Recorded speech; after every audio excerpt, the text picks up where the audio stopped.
Pukul 5.12 pagi. Dering ponsel itu kembali memekakan telinga. Pak Agus, jangan kira bisa kabur. Hari ini saya ke rumah Bapak. Siapkan uangnya, atau siap-siap malu di depan tetangga. Suara berat dengan nada ancaman terdengar dari seberang. Agus menutup telepon dengan tangan gemetar. Peluh dingin membasahi dahinya meski udara pagi masih menusuk tulang. Di sebelahnya, istrinya, Leni, hanya bisa menatap kosong. Ini bukan pertama kalinya debt collector meneror mereka. Sudah 2 bulan Agus menghindari mereka. Pinjaman online, kartu kredit, koperasi keliling, semua sudah dipinjamnya demi mempertahankan warung kelontong kecil di depan rumah. Tapi krisis ekonomi tak memberi ampun. Harga barang melonjak, pelanggan menipis, dan utang menumpuk. Agus turun dari ranjang, menyeka wajah dengan kasar. Di dapur, anaknya, Arga, yang baru kelas 4 SD, tengah menyendok nasi sisa semalam. Yah, ini buat bekal aja ya. Di sekolah Arga lapar terus, ucap bocah itu polos, membuat hati Agus mencelos. Ia menatap anaknya yang terlalu cepat dewasa karena keadaan. Dan pagi itu, untuk pertama kalinya dalam hidupnya, Agus merasa ingin menyerah. Pukul 8, suara klakson keras memecah keheningan gang sempit tempat tinggal Agus. 2 pria berbadan kekar dengan tatapan buas berdiri di depan pagar rumahnya. Agus, teriak salah satunya, sambil menggedor pagar. Agus menyembunyikan diri di balik pintu. Jantungnya berpacu cepat. Dari celah jendela, ia melihat tetangga-tetangga mulai mengintip. Beberapa malah merekam pakai ponsel. Malu, marah, takut, semuanya bercampur jadi satu. Ini baru satu tagihan, Gus. Besok-besok bisa lebih banyak, teriak si pria sambil meludah ke tanah. Mereka pergi dengan ancaman baru, meninggalkan rasa malu yang menggantung di udara. Malam harinya, Agus duduk di emperan warung. Sunyi. Leni menyusul dengan 2 gelas teh hangat. Aku nggak kuat lagi, Mas. Kalau begini terus, kita bisa dipermalukan tiap hari, ucap Leni lirih. Agus menggertakkan giginya. Aku juga nggak tahan, Len. Tapi mau gimana? Aku kerja serabutan pun, paling cuma cukup buat makan. Sunyi merambat di antara mereka. Sampai tiba-tiba, suara berat muncul dari arah samping. Kalau mau cepat kaya, ada caranya. Agus menoleh. Seorang pria tua, berpakaian lusuh namun dengan tatapan tajam, berdiri di pinggir jalan. Ia sering lewat, dikenal sebagai Pak Sarno, mantan mandor proyek yang kabarnya pernah jatuh miskin, lalu tiba-tiba kaya mendadak. Maksud Bapak? Tanya Agus curiga. Pak Sarno tersenyum tipis. Banyak orang datang padaku ketika hidupnya mentok. Kamu bisa jadi salah satunya, kalau siap bayar harganya. Agus menatap pria itu lekat-lekat. Dalam benaknya, ia tahu apa maksudnya. Pesugihan. Kata itu seperti racun yang selama ini ia hindari. Tapi malam itu, racun itu justru terasa seperti obat. Besok malam, datang ke rumahku. Kalau benar-benar siap. Pak Sarno berlalu begitu saja. Dan malam itu, Agus tak bisa tidur.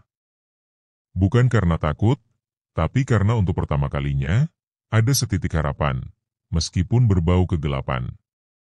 Besoknya, debt collector kembali. Kali ini 3 orang. Salah satunya menendang bangku warung, membuat anaknya menangis. Agus berdiri mematung, tak berani melawan. Tapi dalam hati, ia mengulang satu kalimat, malam ini, semuanya berubah. Dan saat matahari tenggelam, Agus sudah berdiri di depan rumah Pak Sarno. Rumah Pak Sarno terletak di ujung gang buntu yang jarang dilalui orang. Pintu kayunya berderit saat dibuka, memperlihatkan ruang tamu yang remang dan dipenuhi aroma dupa yang menyengat. Di dinding tergantung lukisan-lukisan tua yang menggambarkan sosok hitam bertanduk, menatap tajam seolah hidup. Agus menelan ludah. Ia hampir membatalkan niatnya, tapi bayangan debt collector yang mengacak-acak rumah dan wajah anaknya yang ketakutan kembali membayangi pikirannya. Pak Sarno duduk di kursi rotan tua, mengenakan baju serba hitam. Di depannya, sebuah meja kecil dengan sesaji lengkap, bunga melati, darah ayam, dan kemenyan yang mengepul pekat. "Kamu datang juga?" ucap Pak Sarno tenang, seolah sudah tahu jawaban Agus sejak awal. Saya nggak mau istri dan anak saya menderita terus," jawab Agus, lirih namun pasti. Pak Sarno tersenyum samar. "Bagus. Tapi ingat, jalan ini sekali kau tapaki, tak ada jalan pulang. Kau harus siap bayar harganya." "Apa saya harus tumbalin orang?" tanya Agus langsung, dadanya sesak. Pak Sarno tidak menjawab. Ia hanya berdiri, lalu mengajak Agus masuk ke kamar belakang. Di sana, terdapat sebuah ruangan sempit dengan lantai tanah. Di tengah-tengahnya, ada lingkaran merah dengan simbol-simbol kuno yang Agus tak mengerti. "Kau tidak harus bunuh siapapun. Tapi ada aturan. Kau akan diberi kekayaan. Uang akan datang dari arah yang tak kau duga. Tapi setiap malam Jumat Kliwon, kau harus datang ke tempat ini. Bawa 1 dari 3, darah, daging, atau roh," jelas Pak Sarno. "Roh?" tanya Agus. "Bisa hewan. Bisa manusia. Tapi semakin besar permintaanmu, semakin besar pula yang harus kau bayar." Agus menggeleng pelan, mencoba mencerna semua itu. Tapi otaknya yang kalut hanya bisa berpikir satu hal, uang. Anak. Rumah. Utang. Uang. "Baik," jawab Agus lirih. Pak Sarno mulai komat-kamit membaca mantra. Asap dari kemenyan makin pekat. Suara seperti desisan muncul dari lantai. Tiba-tiba tanah di lingkaran itu retak, dan muncul tangan hitam berlendir yang menyodorkan sebuah kantong merah. "Ambil dan jangan buka di sini. Pulang. Letakkan di bawah bantal. Uang akan datang esok pagi," ujar Pak Sarno. Agus mengambil kantong itu dengan tangan gemetar. Saat ia keluar rumah, malam terasa lebih dingin. Suara jangkrik pun mendadak sunyi, seolah alam ikut membungkam keputusan gilanya malam itu. Sesampainya di rumah, Leni langsung menghampiri. "Mas, ini apa?" Ia menunjukkan segepok uang tunai yang entah dari mana muncul, terselip di bawah bantal Agus. Agus membeku. Leni menangis haru, mengira suaminya berhasil meminjam atau menang undian. Tapi Agus hanya menatap kosong. Ia tak bisa menjelaskan. Dan dalam hatinya, ketakutan mulai tumbuh. 3 hari kemudian, warung Agus tiba-tiba ramai. Pelanggan berdatangan, bahkan dari luar kampung. Barang-barang yang tak laku sebelumnya tiba-tiba habis dalam hitungan jam. Uang mengalir deras. Agus bisa membayar sebagian utang, bahkan membeli motor bekas untuk jualan keliling. Namun, setiap malam ia gelisah. Apalagi ketika kalender menunjukkan bahwa Jumat Kliwon tinggal 2 hari lagi. Malam itu, Agus duduk di depan rumah sambil menatap langit. Ia tahu waktunya hampir tiba. Ia harus kembali ke rumah Pak Sarno. Ia harus membawa sesuatu. Tapi apa? Ia tak tega menyakiti manusia. Bahkan ayam pun terasa berat. Tapi ia tahu, ia tak bisa mundur. Esoknya, ia pergi ke pasar dan membeli seekor kambing kecil. Malam Jumat Kliwon, ia kembali ke rumah Pak Sarno, menggandeng hewan itu dengan tangan gemetar. Pak Sarno hanya mengangguk. Ritual dimulai. Kali ini, suara dari bawah tanah lebih keras, lebih menyeramkan. Sosok hitam seperti bayangan keluar dari tanah dan melahap kambing itu hidup-hidup. Agus menutup matanya, tak kuasa melihat. Saat ritual selesai, Pak Sarno hanya berkata satu hal, "Kau sudah resmi jadi bagian." Dan mereka, para pemberi kekayaan, tak suka dilupakan. Minggu-minggu berikutnya, hidup Agus berubah drastis.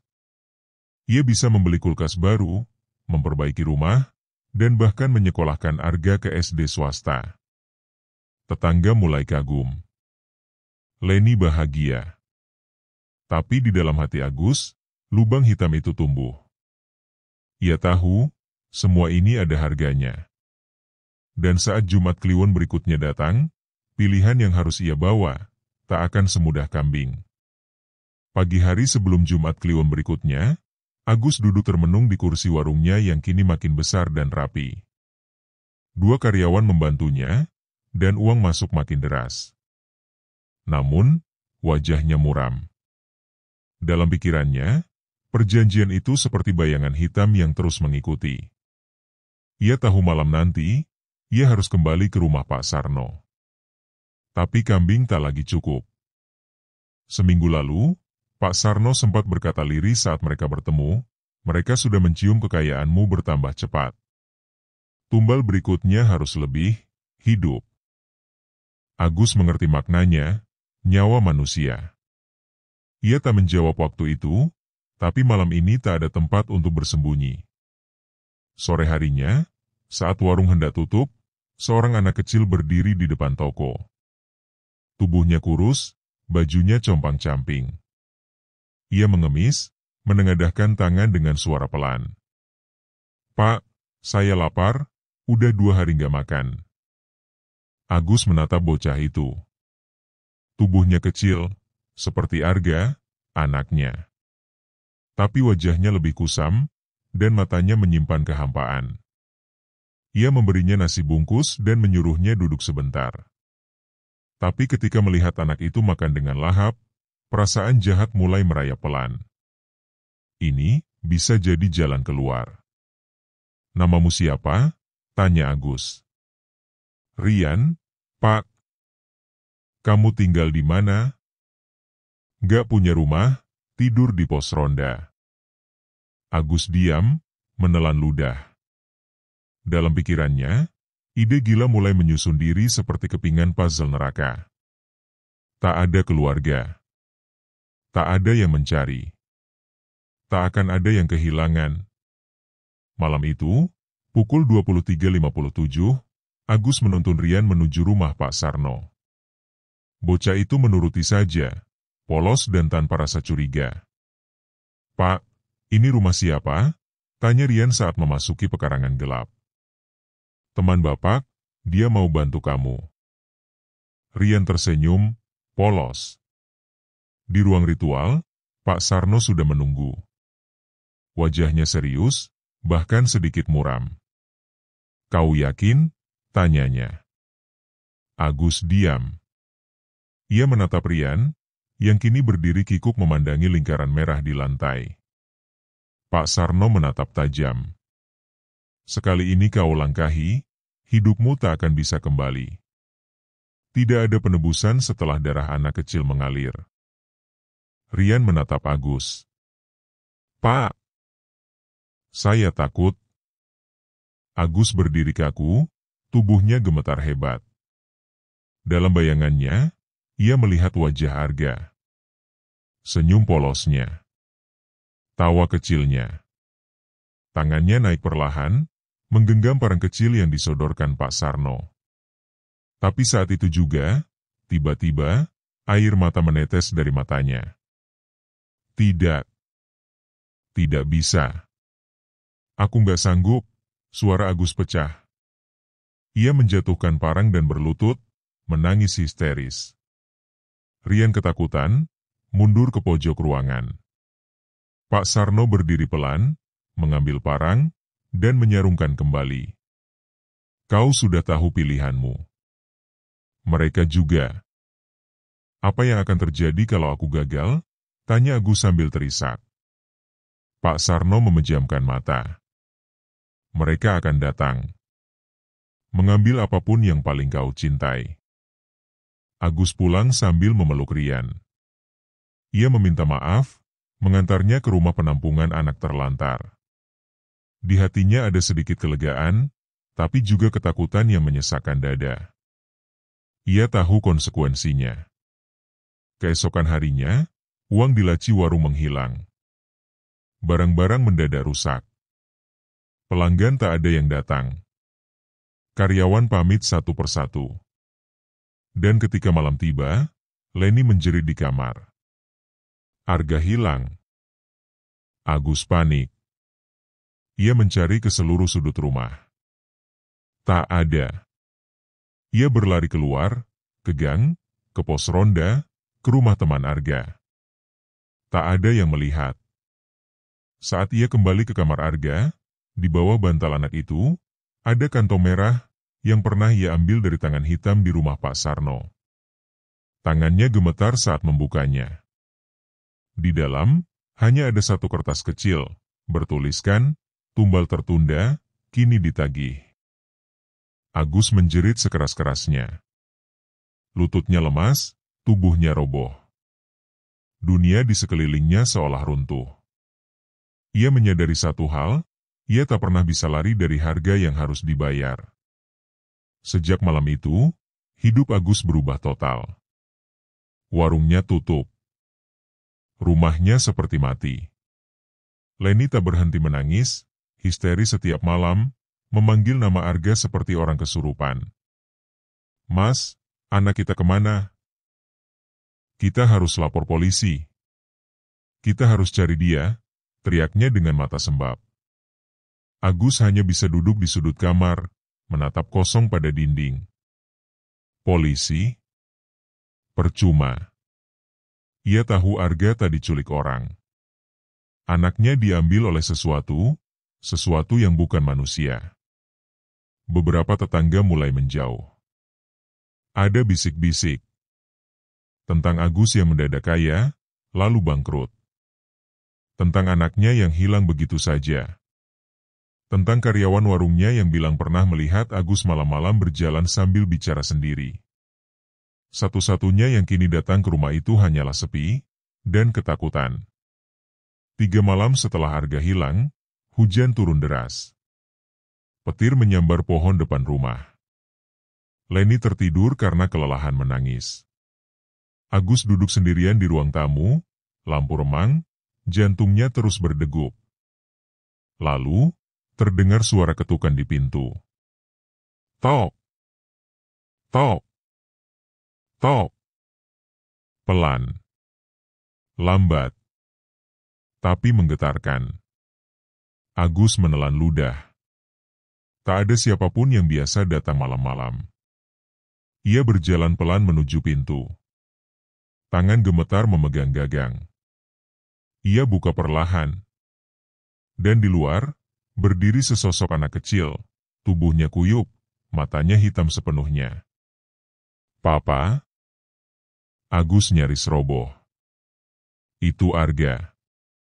Tapi, bukan Arga yang ia kenal. Arga? Tanyanya pelan. Anak itu mengangguk, lalu tersenyum. Senyum yang terlalu lebar, tidak manusiawi. Tanpa menunggu, ia masuk rumah dan duduk di lantai. Matanya menatap kosong ke arah langit-langit. Air dari bajunya membasahi ubin. Bau amis perlahan menguar. Leni terbangun, berlari, dan menjerit histeris. Tapi Arga tak bergerak. Tak bicara. Ia hanya ada. Selama 3 hari, Arga tinggal di rumah. Tak makan. Tak tidur. Tak bicara. Dan setiap tengah malam, ia berdiri di depan jendela, menatap langit gelap dan berbisik dalam bahasa yang tak dikenali. Agus mencoba menghubungi Pak Sarno. Tapi rumah dukun itu kosong. Seperti tak pernah ada penghuninya. Bahkan penduduk sekitar bilang rumah itu sudah lama terbengkalai, bertahun-tahun. Seolah Pak Sarno bukan manusia, melainkan bagian dari perjanjian itu sendiri. Malam Jumat Kliwon kembali datang. Dan Arga mulai berubah. Ia sering tiba-tiba tertawa di pojokan rumah, seperti ada yang menggelitiknya. Tapi tak ada siapa-siapa. Ia juga mulai bicara dengan suara dua lapis, suara anak kecil dan suara berat seperti pria tua. Leni makin ketakutan. Ia pernah mencoba menyiram Arga dengan air doa dari ustaz. Tapi anak itu hanya tersenyum, lalu berkata, "Air ini tak mengusirku, Bu. Ini malah bikin aku lapar." Malam itu, Agus tak sanggup lagi. Ia duduk di kamar, mengambil pisau dari dapur. Tangannya gemetar. Ia berpikir, mungkin dengan mengakhiri hidupnya, semuanya bisa selesai. Ia sudah lelah. Ia ingin bebas. Tapi tiba-tiba, Arga masuk ke kamar. "Papa mau kabur?" tanyanya pelan. Agus tertegun. "Aku belum puas. Mereka juga belum kenyang. Papa masih punya satu yang belum dikasih." "Siapa?" tanya Agus lirih. Arga menyeringai. Matanya yang hitam kini berubah merah. Dan dari bayangannya, muncul siluet sosok hitam tinggi besar, bertanduk dan bersayap. "Satu lagi." "Ibu." Agus langsung berdiri. Tidak.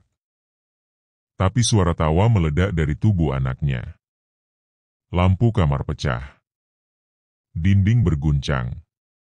Dari luar kamar, Leni berteriak. Dan saat Agus membuka pintu, ia melihat sosok hitam besar itu membungkus tubuh Leni yang terkapar dengan kabut pekat. "Berhenti." Agus berteriak. Sosok itu menoleh, menatapnya. Wajahnya tak berbentuk, hanya hitam seperti jurang. "Kau janji. Kau harus bayar." Semua. Lalu semuanya gelap. Pagi harinya, Agus terbangun di depan rumah, sendirian. Rumahnya kosong. Tak ada Leni. Tak ada Arga. Tak ada jejak kehidupan.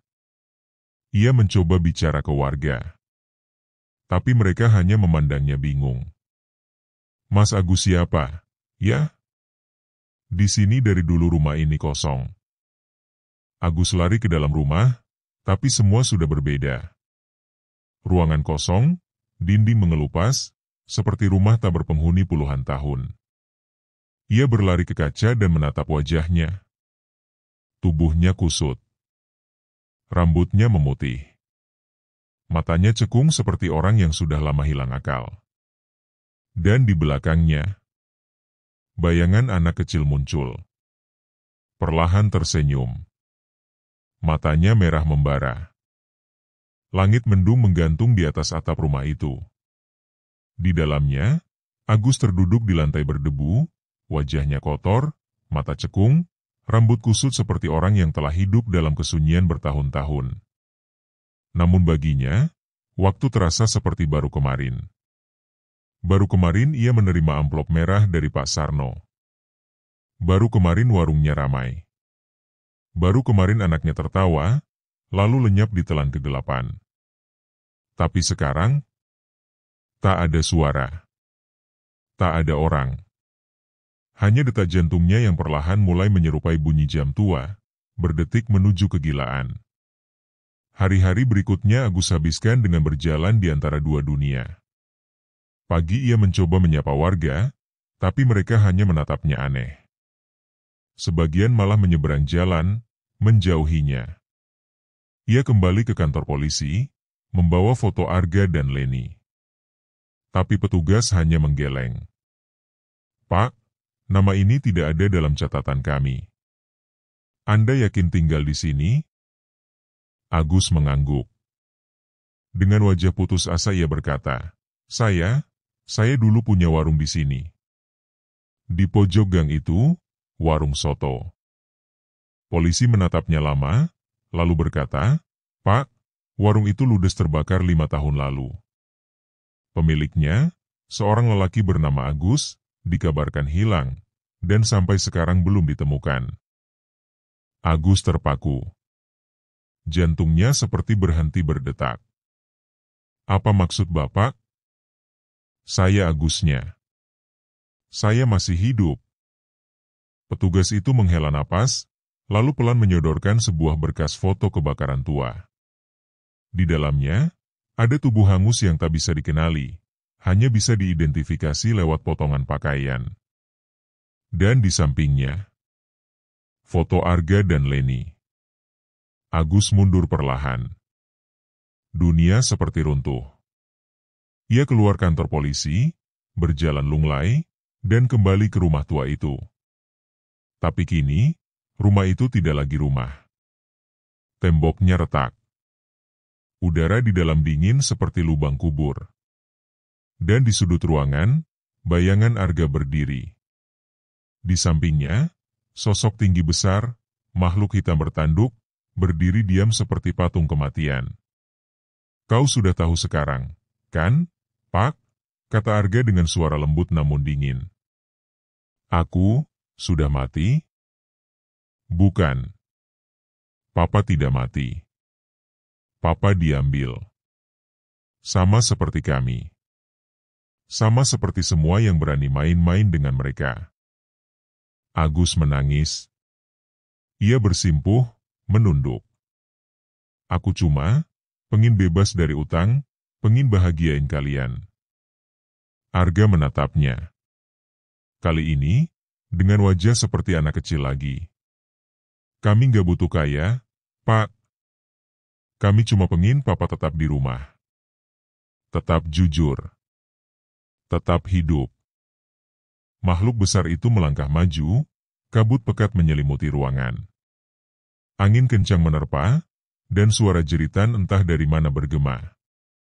Arga memeluk Agus. Sekarang rumah ini milik mereka. Kita tak bisa pergi. Beberapa bulan kemudian, warga menyebut rumah di ujung gang itu kembali berhantu. Beberapa orang bilang malam-malam sering terdengar suara anak kecil tertawa. Ada yang mengaku melihat sosok pria tua berdiri di jendela, memandangi jalan kosong. Tak ada yang berani mendekat. Mereka hanya menyebutnya, rumah yang dilupakan waktu. Rumah orang yang ingin kaya, tapi tak siap membayar harga. Dan jika malam terlalu sunyi, kadang terdengar suara bisikan dari dalam. Mereka datang, menagih yang tertunda. Tamat.